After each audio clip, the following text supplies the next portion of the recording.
నమస్తే, welcome to our channel. నేడు రాష్ట్రంలో నిరుద్యోగ యువత కాంగ్రెస్ ప్రభుత్వం పైన మండిపాటు చేస్తూ ఉంది.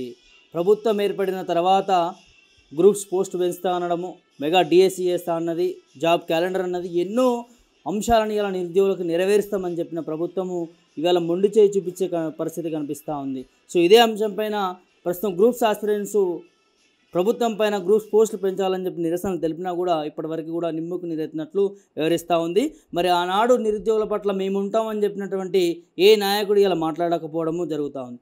సో ఇదే అంశం పైన నిరుద్యోగుల పట్ల మేము ఉన్నామని చెప్పి కూడా బక్కా జర్సన్ గారు ఇవాళ కొట్లాడుతూ ఉంటే, సెక్రటరియట్కి పిలుపునిస్తూ ఉంటే ఇవాళ వారిని హౌస్ అరెస్ట్ చేయడం జరిగింది. సో వారిని అడిగి తెలుసుకుందాం అసలు ఎందుకు ప్రభుత్వ వైఖరి ఇలా ఉంది, ఇలా హౌస్ అరెస్ట్ కూడా చేయడం జరిగింది. వారి మాటల్లో తెలుసుకునే ప్రయత్నం చేద్దాం. నమస్తే అన్న. నమస్తే బ్రదర్. నిరుద్యోగుల పట్ల మీరు కొట్లాడాలని ముందుకు వస్తూ ఉన్నా కూడా, అంటే ఆనాడు కొట్లాడినటువంటి కొంతమంది నాయకులు ఇలా మూగబోయారని చెప్పుకోవచ్చు, కాంగ్రెస్ పార్టీలో చేరి. సో మరి ఇలా మిమ్మల్ని హౌస్ అరెస్ట్ కూడా చేయడం జరుగుతుంది. ఏం చెప్తారు దీంట్లో? ఈరోజు ఒకటే, మొన్న ప్రభుత్వం రావడానికి ముఖ్య కారణం కూడా ఏ రోజు కూడా అసెంబ్లీలలో ఇప్పుడున్న ప్రజెంట్ పాలకులు ఏ రోజు కూడా అసెంబ్లీలో ఏ ఒక్క ఇష్యూ పైన మాట్లాడలేదు, స్తంభింపలేదు. అప్పటి ప్రభుత్వానికి సూచన లేదు, సలహాలు ఇవ్వలేదు. ప్రతి దాంతో కాంప్రమైజ్గా పోయినారు. మేము రేపు అధికారంకి ఎందుకు వచ్చినామంటే చెప్పుకోనికి ఏం లేక 6 పథకాలు వారు ప్రవేశపెట్టారు. అయినా కానీ వాళ్ళకి అనుమానంగా ఉండే, మాకు అవకాశం లేదు, మేము అధికారంలో రామనే అనుమానం పక్కా ఉండే. కాబట్టి నిరుద్యోగులు మొత్తం ఆ రోజు మాకు ఉద్యోగాలు 2 లక్షల పోస్టులు ఇస్తామని చెప్తుండ్రు వీళ్ళు. ఆ 2 లక్షల పోస్టులు మాకు నింపుతారని చెప్పేసి సంవత్సరంలోపు 100 రోజుల్లోపు 20,000 మెగా డిఎస్సి పోస్టులు నింపుతామని manifesto page number 34 point number 4లో పెట్టారు. నేను దీనిపైన ఎలక్షన్ కమిషన్ కంప్లైంట్ ఇచ్చిన మొన్ననే. ఎన్నికలకు ముందు 100 రోజులు అయిపోయింది, ఇవాళ దాకా ఈ పోస్టుల గురించి మాట్లాడలేదు, మీ మేనిఫెస్టో చూసి మేము ఓట్లు వేసిండ్రు, పిల్లలు ఓట్లు వేసిండ్రు కాబట్టి వాళ్ళ మోసం చేస్తుందని చెప్పేసి ఫిర్యాదు కూడా డైరెక్ట్ 1-to-1 కలిసి నేను ఇవ్వడం జరిగింది ఎలక్షన్ కమిషన్ స్టేట్ ఆఫీసర్కు, వికాస్ రాజ్ గారికి. ఇది మొట్టమొదటి కేసు, ఇటువంటి కేసు ఎప్పుడు చూడలేదని ఆయన పక్కన పెట్టాను. సరే, ఏదేమైనప్పటికీ 2 లక్షల పోస్టులు ఇస్తామన్నారు కదా. 2 లక్షల పోస్టులు ఇస్తే ఏ డిపార్ట్మెంట్ ఇస్తారు, ఏ డిపార్ట్మెంట్లో ఎన్నెన్ని ఖాళీలు ఉన్నాయి, మీరు ఏమైనా గుర్తించిరా అని చెప్పాను. ఆనాడు కిరణ్ కుమార్ రెడ్డి ఉన్నప్పుడు ప్రతి డిపార్ట్మెంట్కు 4,000 పోస్టులు ఉన్నట్టు అప్పట్లో తీసారు. ఇదో ఈరోజు మేము ప్రతి డిపార్ట్మెంట్లో ఎన్నెన్ని ఖాళీలు ఉన్నాయి ఏంటి అనేది డిపార్ట్మెంట్ వైజ్గా మొత్తం 2,67,316 పోస్టులు ఉన్నాయని చెప్పేసి నేను చీఫ్ సెక్రటరీ గారికి ఈ కాపీ మొత్తం ఇచ్చిన. నిన్న సీఎం గారికి కూడా వాళ్ళ ఆఫీసులో నిన్న ప్రజా దర్బార్లో కూడా ఇవ్వడం జరిగింది. కాబట్టి కనీసం మీరు మీ దగ్గర యంత్రాంగం ఉంది, అన్నీ ఉన్నా కానీ కనీసం మీకు వీళ్లకు ఉద్యోగాలు ఇవ్వాలనే ఆలోచన మీకు వస్తలేదు. కాబట్టి మీరన్నీ ఇవ్వాలని చెప్పేసి విద్యార్థి నాయకులపై చిన్నారెడ్డి గారిని పర్సనల్గా కలిసి ఈ రిప్రజెంటేషన్ ఇవ్వడం జరిగింది. ఈరోజు అంతేకాకుండా మొన్న గ్రూప్ 1 ఎగ్జామ్ పెట్టిండ్రు. గ్రూప్ 1 ఎగ్జామ్లో మొన్న రాత్రి కీ విడుదల చేసిండ్రు. ఓఎంఆర్ షీట్ పెట్టలేదు, మళ్ళీ వెంటనే డిలీట్ చేసిండ్రు. వాళ్ళతో కొంతమంది తాబేదారులు, ఇప్పుడు యువ నాయకులు కొంతమంది తిరుగుతుండ్రు కదా, లంప్ అండ్ బ్యాచ్, వాళ్ళతోని లేదు అన్నీ అప్లోడ్ చేసిండ్రు అని చెప్పి పెట్టిండ్రు. ఈరోజు మీరు ఎందుకు పెట్టిండ్రు, ఓఎంఆర్ షీట్ ఎందుకు తీసేసి ఇంకోటి వీళ్ళు క్వశ్చన్స్ ఇచ్చిండ్రు, వాళ్ళ కీల ఆన్సర్స్ తప్పించిండ్రు. పెట్టిన కొద్దిసేపట్లో కొంతమంది చూస్తుండ్రు, సార్ అలా ఆన్సర్వే తప్పు రాసిండ్రు వీళ్ళని. అంటే క్వశ్చన్ ఇచ్చిన వానికి ఆన్సర్ తెలియదు ఏమని ఇచ్చిండ్రు. అందుకనే నేను మహేందర్ రెడ్డి అంటే పెట్టినప్పుడు అందరూ కూడా ఈరోజు నిరసన వ్యక్తం చేసిన, అటువంటి వ్యక్తిని పెట్టాల్సిన అవసరం లేదు, పోలీస్ డిపార్ట్మెంట్ పెట్టాల్సిన అవసరం లేదని చెప్పేసి. ఈరోజు వెబ్ నోట్ ఇవి కొన్ని నోటిఫికేషన్ కూడా ఇవ్వడం జరిగింది.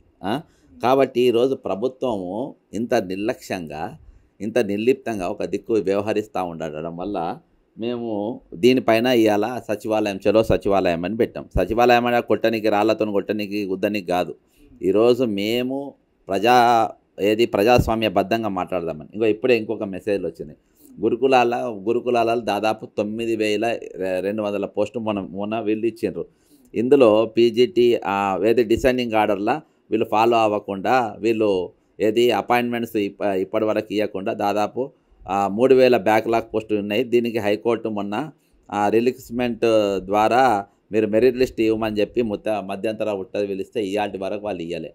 ముఖ్యమంత్రి ఇంటి దగ్గర పోయి అడిగితే మా కలవనికి ప్రయత్నం, కనీసం వాళ్ళకి కలిసి వాళ్ళ గురించి వాళ్ళ సమస్య కూడా వినే ప్రయత్నం చేయకుండా పోయిండు. ఈరోజు ఏ తుగ్లక్ గాడైనా కిందికెళ్ళి మీదికి పోతారా, పైనకెళ్ళి కిందికి వస్తారా? మీకు పోస్టులు పైన రాసిన కిందికెళ్ళి పైనకు అర్హత ఉండదు, పైననే కింద అర్హత ఉంటుంది. నువ్వు పైనకెళ్ళి కిందికి ఉన్న పోస్టులను ఖాళీ పెట్టాలంటే నీ ఆలోచన ఏంది? ఈరోజు మీరు ఏం చేస్తుండ్రు?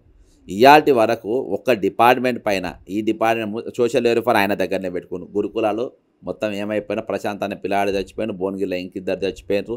మీకు సరి అయిన ఇయాల్టి కూడా 33 రూపాయలకు వాళ్ళు గురుకులాల భోజనం చేసి పెట్టాల్సిన పరిస్థితి. ఈరోజు వాళ్ళకు దాన్ని ఎనాన్ చేయాల్సిన అవసరం ఉన్నది. ఈరోజు సరే అన్ని పోస్టులు 2 లక్షల పోస్టులు ఇవ్వకుండా కనీసం 2,000 పోస్టులన్నా పెంచమని గ్రూప్ 2 గ్రూప్ 3 2,000 పోస్టులన్నా పెంచమని మేము అడుగుతూ ఉంటే వాళ్ళ తరపున మేము వకాలత పుచ్చుకుంటా ఉంటే, ఎందుకంటే వీళ్ళని అడ్డం పెట్టుకొని చాలామంది బతుకుతారు. వీళ్ళ నిరుద్యోగులను అడ్డం పెట్టుకొని పదవులు తెచ్చుకుంటారు.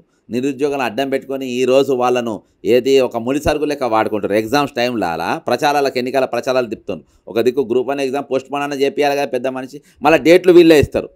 గ్రూప్ 1 ఎగ్జామ్ గ్రూప్ 2 ఎగ్జామ్ డేట్లు కూడా ఇవాళ తెలంగాణలో ఉన్న నిరుద్యోగుల పేర్లు చెప్పుకొని మొన్న ఓట్లు వేయించుకొని వీళ్ళ తరపున తిరిగిన వాళ్ళే డేట్లు ఇచ్చిండ్రు. నిన్న వాళ్ళే మాకు ఫోన్ చేసి మీరు పోస్ట్ పోన్ ఎందుకు చేయమంటున్నారు సార్, మేము ప్రిపేర్ అయినామని పోస్ట్ పోన్ చేయమని మన సెంట్రల్ లైబ్రరీలో మీటింగ్ పెడితే మెజార్టీ 300-400 మంది అక్కడ మీటింగ్ వచ్చిన 300-400 మంది కోరుకున్నారు. డేట్లు ఎవరు ఇవ్వమన్నాడు మిమ్మల్ని? ఎవరిని అడిగి మీరు డేట్లు ఇచ్చిండ్రు? డేట్లు ఇచ్చిన వాళ్ళకు మీకు తెలియదా ఏ ఎగ్జామ్ ఎక్కడ ఇదైతే ల్యాప్స్ అవుతుందో? ఈరోజు డిఎస్సి ఒకటే టైంలో ఉంటుంది, వాళ్ళు పెట్టే డిఎస్సి కూడా, ప్లస్ మీకు సింగరేణి అదే టైంకి ఉంటుంది, ప్లస్ ప్రతి ఎగ్జామ్ మీరు ఒకటే టైంలో తీసుకొని వచ్చారు. కాబట్టి మేము చెప్పింది ఏంటంటే ఈరోజు మీరు ఒకసారి సమస్యలు పరిష్కరించారు. మీరు అనుకున్న వాళ్ళతో కాదు, మీరు అనుకున్న వాళ్ళకు నామినేటెడ్ పదవులు ఇచ్చిండ్రు, మీరు అనుకున్న వాళ్ళకు ఆర్థికపరమైన వసతులు ఇచ్చిండ్రు, మీరు అనుకున్నతో పైసలు ఇచ్చి ఎలక్షన్ నిలబట్టి ఓట్లు చీల్చే పని కాంగ్రెస్ మళ్ళీ గెలిపియడానికి మీరు ఏమేమి చేయాలని అవన్నీ మీరు చేసిండ్రు. కాబట్టి ఈరోజు అటువంటి వాళ్ళు కాకుండా నిజంగా మీరు సెంట్రల్ లైబ్రరీలో పోయి అన్ననే పెట్టుకుని అన్ననే మాట్లాడండి. అందులో ఒక 10 మందిని అల్లకెళ్ళి పిలుచుకోండి. సలీం ఉన్నాడు, జనార్దన్ ఉన్నాడు, కొంతమంది ఉన్నారు, వాళ్ళని పిలుచుకొని మీరు మాట్లాడండి. ఈరోజు మీకు ఓట్లు వేపియానికి బస్ ఎక్కి ఊరూరికి పోయి కాళ్ళు మొక్కిండ్రు. మళ్ళీ ఈరోజు కూడా మీ కాళ్ళు మొక్కుతుంది. నిన్న చిన్నారెడ్డి కాళ్ళు మొక్కింది ఒక అమ్మాయి, మా పోస్టు పెంచుండి సార్ అని. ఇప్పుడు కూడా మీరు కాళ్ళు మొక్కించుకుంటున్నారంటే ఏందన్నట్టు? ఈరోజు మీరు ఎందుకు ఇస్తలేరు నిరుద్యోగులకు ఉద్యోగాలు ఎందుకు పెంచుతలేరు? మీరు వీళ్ళతోనే మేము అధికారంలోకి వచ్చిందని మీ అందరికీ తెలుసు, వీళ్ళతో మీరు ఎందుకు చర్చలు జరుపుతలేరు? కాబట్టి ఉద్యమం అనేది దాని స్వరూప్యం మారిపోయింది. దాన్ని వాళ్ళని వాడుకుంటున్నారు. వాళ్ళు వాట్సాప్లో నేను యువనాయకుడు చెప్తారంట, ఒక ఎంఎస్ యువనాయకుడు, ఏమున్నది సమస్య నా దగ్గర రాండి, ఒక 200 మంది ధర్నా చేస్తారు, 200 మంది పరీక్ష రాయగారు, వాట్సాప్లో చూస్తారు మళ్ళీ మర్చిపోతారని. అట్లుండదు ఈ ఉద్యమం అనేది. ఇవాళ సచివాలయం చెలో సచివాలయం ఇచ్చినాం, రేపు బుధవారం రోజు మేము రాష్ట్ర బంద్ కూడా పిలిపిస్తున్నాం. మేము ప్రాజాప్త ఈరోజు ఉద్యమం అంటే ఏందో చూపెడతాము. మీకు పైనకెళ్ళి కింది దాకా నీకు ఎంత ఫకర్ ఉందో రేవంత్ రెడ్డి అనేటువంటి ఆ ఫకర్ కూడా దింపే బాధ్యత కూడా మాది. చెలో సెక్రటరేట్ పెట్టిన కార్యక్రమానికి మిమ్మల్ని హౌస్ అరెస్ట్ చేయడం జరిగింది. రేపటి నాడు ఎట్లుంటుంది మరి? అంతే బ్రదర్, ఇప్పుడు ఉధృతంగానే ఉంటుంది. ఇక ఖాళీగా ఉండదు ఇది. ఏది మేము 4 గోడల మధ్యలో కూర్చొని ఏవి ఉద్యమాలు రూపొందించే పరిస్థితి ఉండదు. ఈరోజు ప్రతిదీ రోడ్డు ఎక్కువే ఉంటుంది. ఈరోజు రాష్ట్రంలో లైబ్రరీలు మొత్తం రేపు నల్ల జెండాలు పట్టుకొని రోడ్లు ఎక్కుతారు రేపు బుధవారం రోజు. మేము పిలుపునిస్తున్నాం ఈ సందర్భంగా. ప్రతి దగ్గర ప్రతి విద్యార్థి, ప్రతి నిరుద్యోగి, ప్రతి ఆస్పిరెంటు రేపు ఇవన్నీ జరిగినాక కూడా పరీక్షలు పెడతారు. ఆ పేపర్లు కూడా ఏమవుతాయో అనేది గ్యారంటీ లేదు. ఈరోజు గ్యారంటీ లేదు ఎగ్జామ్కు. ఈరోజు అనుమానాస్పదంగానే చదువుతూ ఉన్నారు వాళ్ళు, అనుమానాస్పదంగా వాళ్ళు ఎగ్జామ్కు ప్రిపేర్ అవుతూ ఉన్నారు. కాబట్టి దేనికి కూడా గ్యారంటీ లేదు. అందుకనే ఈరోజు మేము ప్రధానంగా గవర్నమెంట్ ఒక అటెన్షన్ తీసుకురానికి ఈరోజు ప్రభుత్వం భయపడుతుంది కాబట్టి మమ్మల్ని హౌస్ అరెస్ట్ పెడుతున్నారు. మొన్నటిదాకా హౌస్ అరెస్ట్లే ఉన్నాము, కాంగ్రెస్ అధికారంకి వచ్చినాక హౌస్ అరెస్ట్లే ఉన్నాము. ఈరోజు మీరు చేసే తప్పిదాలను బట్టి, మీరు చేసే ఇది బట్టి ఈరోజు వాళ్ళని పిలిపించి మీరు మాట్లాడి ఎక్కడెక్కడ ఖాళీలు ఉన్నాయి, ఏమేమి ఖాళీలు ఉన్నాయని తీసుకొచ్చి వాళ్ళ నౌకర్లు వాళ్ళకి ఇస్తే ఈరోజు మాకు ఈ పరిస్థితి ఎందుకు వస్తుంది? మేము పార్టీలోకి వెళ్ళి ఈరోజు మిమ్మల్ని ప్రశ్నించాం కదా, మన మేనిఫెస్టోను ప్రశ్నించాం కదా. నిరుద్యోగ భృతి ఏమైంది? నిరుద్యోగ భృతి నువ్వు ఇస్తాను కదా, దాని సంగతి ఏమైంది? ఈరోజు ప్రతి అంశం మీద నిరుద్యోగులు అనేది మేము ఎక్కడ కూడా సబ్జెక్ట్ డివేట్ కాకుండా, నేను తెలంగాణ ఉద్యమకారుల తెలంగాణలో ఉన్న అందరు కూడా నేను చెప్తున్నాను. కారకృష్ణ గారు కూడా ఏదో బీసీ దాని మీద పెట్టుకున్నాడు, బీసీ డిక్లరేషన్. నేను అందరూ కూడా ఒక అంశం మీద పట్టుకున్నప్పుడు ఆ అంశం మీద ఉంటే వాళ్ళకి న్యాయం జరుగుతుంది. మనిషి ఒక ఉద్యమం దిక్కుపోతూ ఉంటే అది ఉండదు. కాబట్టి ఇప్పుడు నిరుద్యోగుల ఎగ్జామ్స్ దగ్గరకు ఉన్నాయి. రేపు ఎగ్జామ్ గ్యాప్ ఇవ్వమన్నా వాళ్ళు ఇస్తలేరు. కనీసం ఏది 2 నెలలు గ్యాప్, ఒక్కొక్క ఎగ్జామ్కు గ్యాప్ ఇవ్వాలన్నా కానీ వాళ్ళు ఇవ్వకుండా అన్ని వరుసగా పెడుతున్న ఒక పని. అంటే ఎవరిని కన్ఫ్యూజన్ చేయడానికి, ఈ కన్ఫ్యూజన్లో మీకేం లబ్ధి పొందాలని, మీరేం చేసుకోవాలని. కాబట్టి ఇవన్నీ మానుకోవాలి. వెంటనే ప్రభుత్వం చర్చ జరపాలి. ఈ ఉద్యమం అనేది ఇక్కడి వరకు ఆగది. దీన్ని ప్రతి పోస్టు నింపే వరకు మేము ఉధృతం చేస్తాం. వచ్చే రోజులలో రేవంత్ రెడ్డి మంత్రులు కూడా ఎట్లా బయట తిరుగుతారో కూడా మేము చూస్తాం. అక్కడ దాకా పరిస్థితి పోనీయద్దు. అక్కడ దాకా మా పరిస్థితి ఎట్లుంటుందో, మా ఉద్యమాలు ఎట్లుంటాయో కూడా రేవంత్ రెడ్డి గారికి బాగా తెలుసు. అర్థమైందా? లోపల ఉండి అడగకుండా ఉండడానికే మమ్మల్ని పార్టీకే సస్పెండ్ చేసి బయటికి పంపారు. బయట ఉన్నా కానీ మేము ప్రశ్నిస్తాం, మేము అడుగుతాం, మేము కొట్లాడతాం. మీ పార్టీలో మేము వచ్చేది లేదు, మీ పదవులు మేము తీసుకునే లేదు, మేము దేనికి కూడా ఆశించలేదు. నిస్వార్థంగా నిరుద్యోగుల మీద మొదటి లాటి పడే మొదటి లాటి మా మీద పడుతుంది. వాళ్ళు అరెస్ట్ అయ్యే ముందు మేము అరెస్ట్ అవుతాం. ప్రతి దానికి ముందు వరుసలో మేము ఉంటాం. కాబట్టి మీరు ఈరోజు ఏదైతే మీరే ఒక ఉద్యమాన్ని తయారు చేసుకొని వాళ్ళతోనే మీరే ఉద్యమాలు చేపించి వాళ్ళతోనే ఖాళీలు నింపమని నడిపించి వాళ్ళతోనే దీక్షలు చేపించి తెల్లారి మళ్ళీ బంద్ చేపించి మళ్ళీ మాట్లాడారు. మళ్ళీ ఇవాళ దాకా మళ్ళీ బక్క చేసిన మాట్లాడక ఒక్కొక్కడు మళ్ళీ బయటకు వస్తూ ఉంటారు. నేను మాట్లాడతాను. ఇవన్నీ చేపించేది మళ్ళీ అధికార పార్టీ, కాంగ్రెస్ పార్టీ ఇవన్నీ చేపించేది వాళ్ళ చెంచాగాన్లతో. కాబట్టి ఆ చెంచా ఉద్యమాలు ఉండే. ఈసారి టఫ్ పాలిటిక్స్ ఉంటాయి, టఫ్ ఫైట్ ఉంటుంది, టఫ్ స్ట్రగుల్ ఉంటుంది. ఖచ్చితంగా ప్రతి పోస్ట్ నింపాలి, ప్రతి నిరుద్యోగికి న్యాయం జరగాలి. ముఖ్యంగా మీరు గురుకులాల్లో తీసుకున్నటువంటి మీ తుగ్లక్ విధానాన్ని అది ఈరోజు 3,000 మంది టీచర్లు లేకుండా రేపు స్కూళ్ళు స్టార్ట్ అవుతాయి. నిన్నటికే స్కూళ్ళు స్టార్ట్ అయినాయి. 3,000 మంది టీచర్లు లేకుండా స్టార్ట్ అవుతుంది. ఈరోజు మీరు సోషల్ రిలీఫ్ వల్ల అవి కూడా ఎన్హాన్స్ చేయాల్సిన అవసరం ఉన్నది. ఈరోజు సింగరేణి ఎగ్జామ్ కూడా మీరు వాయిదా దాన్ని దృష్టిలో పెట్టుకొని అది కూడా వాయిదా వేయాల్సిన అవసరం ఉన్నది.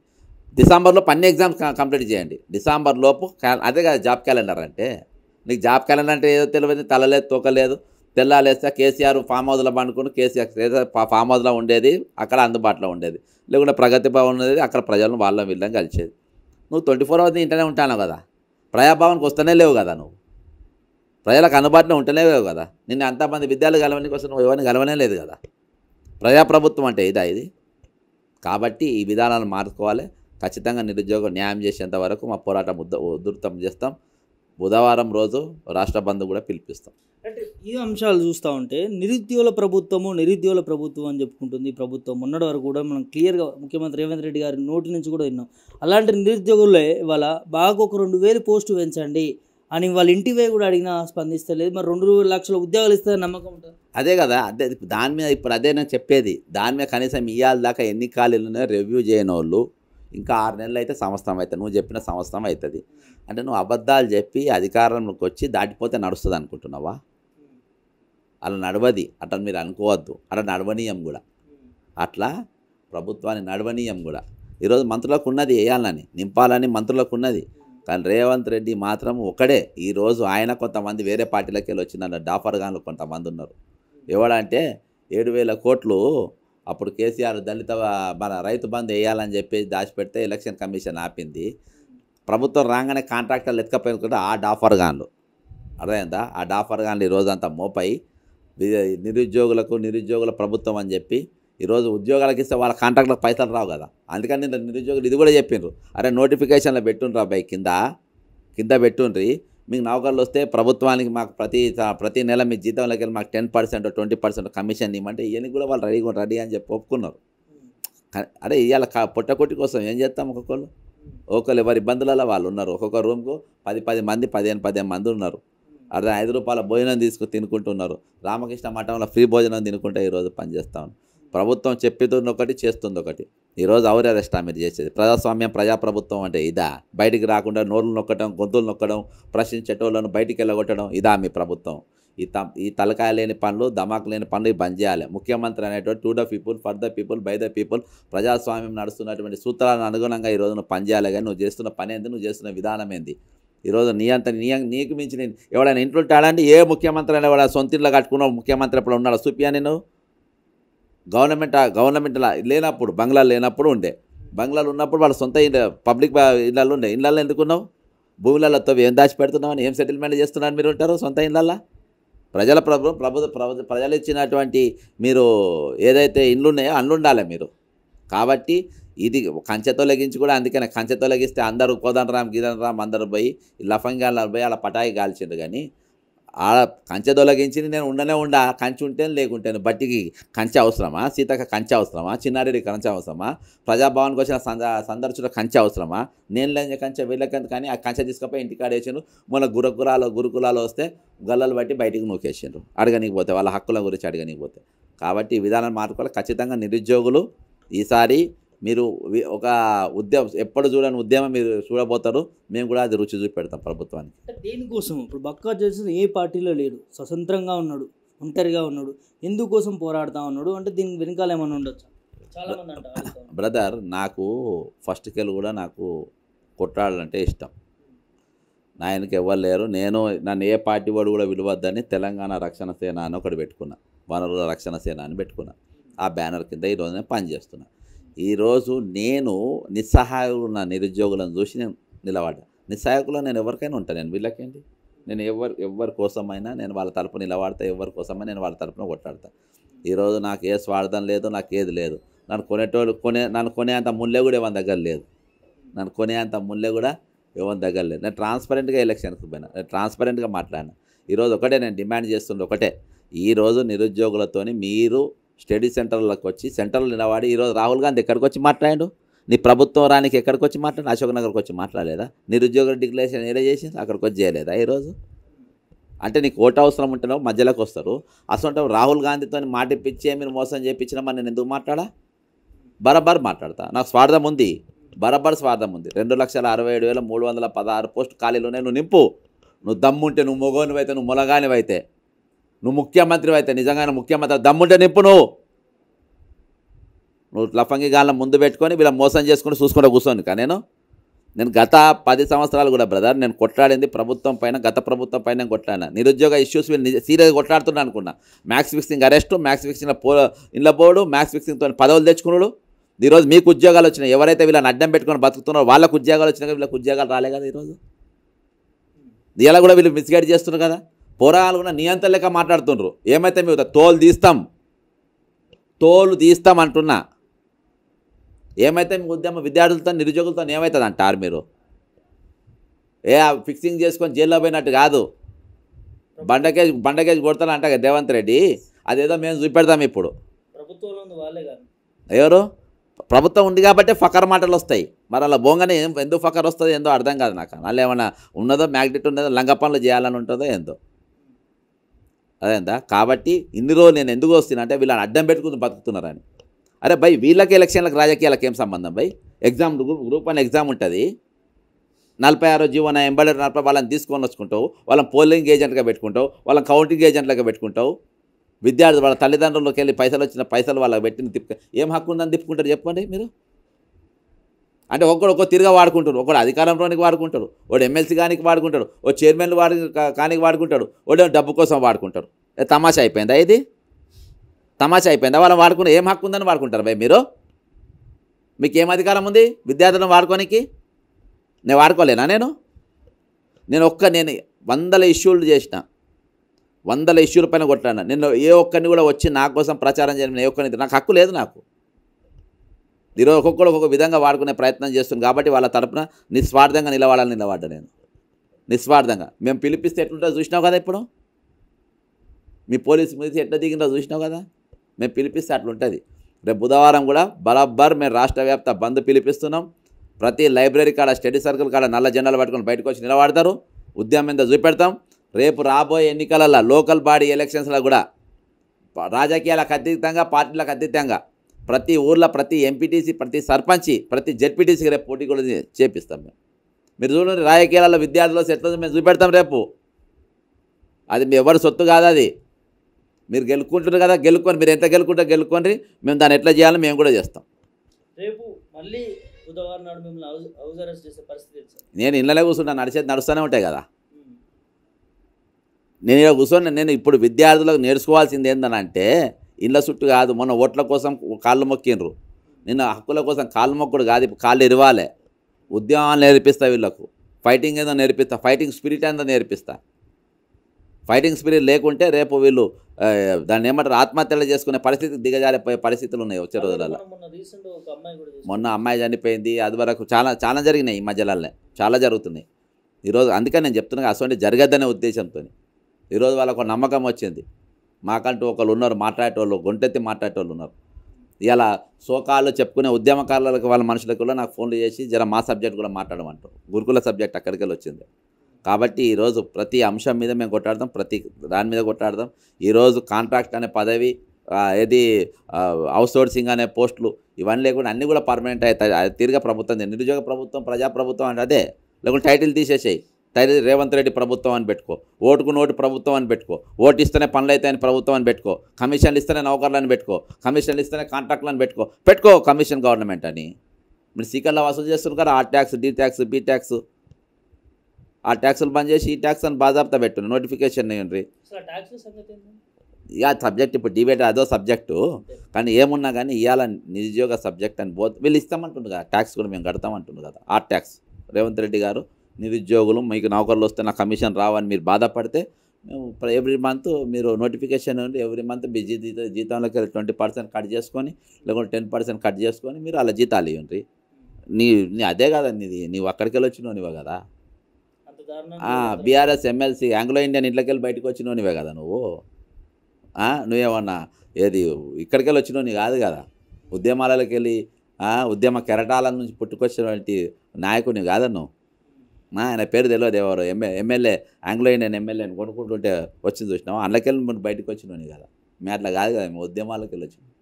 కాబట్టి ఖచ్చితంగా ప్రభుత్వం రేపు నిరుద్యోగం ఇట్నే తాత్సారం చేసుకుంటూ పోతే నాకు పని లేకుండా చేయండి. మీరు ఇమీడియట్గా మీరు ఒక 5-6 వేల పోస్టు నింపుండ్రి, ఇది చేయండి, నోటిఫికేషన్ ఇవ్వండి, ప్రతి దానికి టైం ఇవ్వండి. గురుకులాలలో ఉన్న మిగిలిన 3,000 పోస్టు కూడా మీరు వెంటనే నింపండి. మీరు మొన్న ఎవరైతే అపాయింట్మెంట్ అయినరో వాళ్ళందరికీ ఏది మన జాయినింగ్ ఆర్డర్స్ ఇవ్వండి వాళ్ళందరికీ. మన ఎస్ఎస్సి ఇంకోటి మన దాన్ని ఏమంటారు సర్వశిక్ష అభియాన్లా 2,400 కోట్ల రూపాయలు బయటికి వెళ్ళి వచ్చినాయి. అవి దిగమింగనికి మల్లయ్య అనేటువంటి పెట్టుకున్నారు. ఏ అర్హత లేనోని ప్రతి దగ్గర ప్రిన్సిపల్స్ ఐఏఎస్లు ఉంటారు. ఇక్కడ నాన్ ఐఏఎస్ని పెట్టారు. ఆయనకు సర్వశిక్ష అభియాన్ అని కూడా తెలియదు. అది అసలు నోటు అసలు వ్యక్తిని 2,400 మింగనీకి బుర్ర వెంకటేశ్వర వీళ్ళందరూ కలిసి పెట్టుకున్నారు. అవన్నీ వాళ్ళకు కరోనా జీతాలు ఇవ్వమని హైకోర్టుకి ఆర్డర్ వచ్చినాయి, ఇవాటి వరకు ఇవ్వలేదు. వాళ్ళ జీతాలు ఇస్తలేరు మీరు. కాబట్టి ఇవన్నీ కూడా నా పని లేకుండా మీరు పెట్టుండ్రు. మీరు శ్రీనిధిలా 4 లక్షల సిమ్ము కొన్నోని నీ దగ్గరనే పెట్టుకుంటావు నువ్వు. ఇవాళకి విద్యాసాగర్ రెడ్డి అనేటువంటి రిటైర్మెంట్ ఎంప్లాయ్ 1,000-3,000 మంది 38 మంది నేను తీసేస్తానంటే ఇవాళ దాకా వాళ్ళ దియ్యవు. ఇంకా పశుసంవర్ధన శాఖలో ఒక ఆమెకు మళ్ళీ మొన్నిచ్చినావు డైరెక్టర్గా. మొన్న 3 రోజుల కింద మొన్నిచ్చింది ఇంకొక అపాయింట్మెంట్ ఆర్డర్. నా దగ్గర ఉంది అపాయింట్మెంట్ ఆర్డర్ కూడా. ఒక మహిళకు, రిటైర్డ్ అయిన మహిళకు మళ్ళీ ఇచ్చిండ్రు. ఇవన్నీ చేసి నాకు పని లేకుండా చేయబ్బా. ఖాళీగా ఉంచకుండా ఇష్టం లేకుండా తీసుకపోయి చెంచా జ్యువెలరీ ఏదైనా లంగ కేసులు పెట్టి లోపల పెట్టు. కాబట్టి మా పని లేకుండా చేయను. కాబట్టి అదే నిరుద్యోగుల తరపున ఈరోజు మేము పిలుపునిస్తున్నాం. డైవర్షన్ ఉండదు, కరెక్ట్ స్ట్రేట్ ఫార్వర్డ్ స్ట్రేట్ ఫైటే ఉంటుంది. Thank you brother.